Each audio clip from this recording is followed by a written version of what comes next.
मेरे ससुर की वजह से मेरी जिंदगी एकदम से रेगिस्तान हो चुकी थी। एक दिन घर पर कोई नहीं था। तब उसके कमरे से कुछ अजीब सी आवाज़ आ रही थी। जब मैंने अंदर जाकर देखा तो मेरी आंखें फटी की फटी रह गई। हेलो दोस्तों, मेरा नाम राधिका है और मेरी उम्र 30 साल है। मेरी शादी को 5 साल हो चुके हैं। मेरा एक 3 साल का बेटा है। मेरे बच्चे के जन्म के बाद मेरी जिंदगी एकदम से सुनी हो चुकी थी और इसका कारण था मेरा ससुर।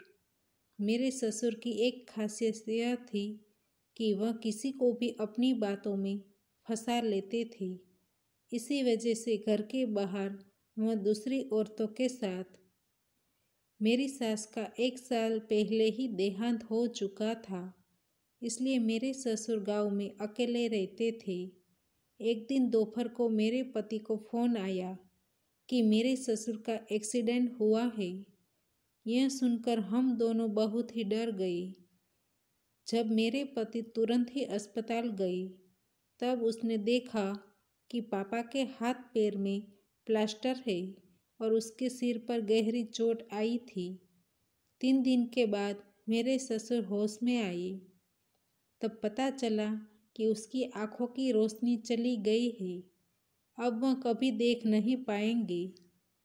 उसके बाद मैं और मेरे पति मेरे ससुर को हमारे घर लेकर आए। मेरे ससुर बहुत ही उदास रहने लगे थे, क्योंकि उसकी आंखों की रोशनी अब कभी भी वापस आने वाली नहीं थी। अब उसने भगवान की मर्जी समझकर जिंदगी जीना शुरू कर दिया था। मेरे ससुर से अब कुछ भी काम नहीं हो रहा था, जिसकी वजह से उनका बिजनेस भी मेरे पति को संभालना पड़ रहा था। इस वजह से मेरे पति के पास मेरे लिए बिल्कुल भी टाइम नहीं था। मेरे अंदर की खुजली बढ़ने लगी थी। यह खुजली को शांत करने के लिए अब मैं बेकाबू होने लगी थी। एक दिन शाम का समय था। मैं अपने ससुर को बुलाने के लिए उसके कमरे में गई। वह कमरे में नहीं थे, इसलिए मैं वॉशरूम में गई। वॉशरूम का दरवाज़ा खुला था। मैंने अंदर जाकर देखा तो मेरे पैरों तले से ज़मीन खिसक गई, क्योंकि मेरे ससुर खड़े खड़े वॉशरूम में अपने हाथों से। उसका मशीन बहुत ही बड़ा था। यह देखकर मुझे कुछ कुछ होने लगा था। उसके बाद मैं वहाँ से चली गई। थोड़ी देर के बाद ससुर की आवाज़ आई, इसलिए मैं उसके पास गई। उसने कहा, मुझे अपने कमरे तक लेकर जाओ। इसलिए मैं उसका हाथ पकड़कर मैं उसके कमरे में लेकर गई। फिर मैं जब कमरे से बाहर जा रही थी, तब उसने कहा, राधिका, कमरे का दरवाज़ा बंद करते जाना। मैंने कहा, हाँ, आप आराम कीजिए। आपको कुछ चाहिए तो मुझे बुलाना। मैंने दरवाज़ा खोला और फिर से बंद कर दिया, लेकिन मैं कमरे से बाहर नहीं गई। मेरे ससुर को ऐसा लगा कि मैं कमरे से बाहर चली गई थी। थोड़ी देर के बाद उसने अपना मशीन बाहर निकाला। वह अभी भी, इसलिए उसने फिर से मशीन को चलाना शुरू कर दिया। यह देखकर मुझे भी मशीन चलाने का मन हो रहा था, इसलिए मैं कुछ भी आवाज़ किए बिना वहाँ बैठकर मैं यह सब कुछ देख रही थी।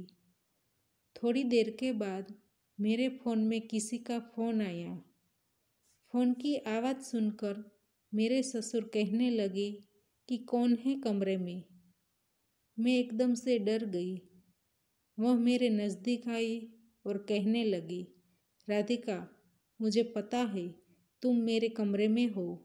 मैं अंधा हूँ, बहरा नहीं हूँ। राधिका, मैं देख नहीं सकता, इसलिए मुझे यह सब कुछ करना पड़ता है। मैं जानता हूँ कि तुम्हारी भी कोई मजबूरी है, इसलिए हम दोनों एक दूसरे को खुशी दे सकते हैं। यह बात हम दोनों के बीच ही रहेंगी। मैं यह बात किसी को भी नहीं बोलूँगा। यह सब कुछ सुनकर मेरे अंदर आग लग गई। मैं उसके नज़दीक गई, फिर बोली, आपका बेटा काम की वजह से मुझे समय नहीं दे रहा है। जब से आपकी तबीयत ठीक नहीं है, तब से आपका बिजनेस भी उसको संभालना पड़ रहा है, जिसकी वजह से मेरे अंदर की खुजली बढ़ रही है।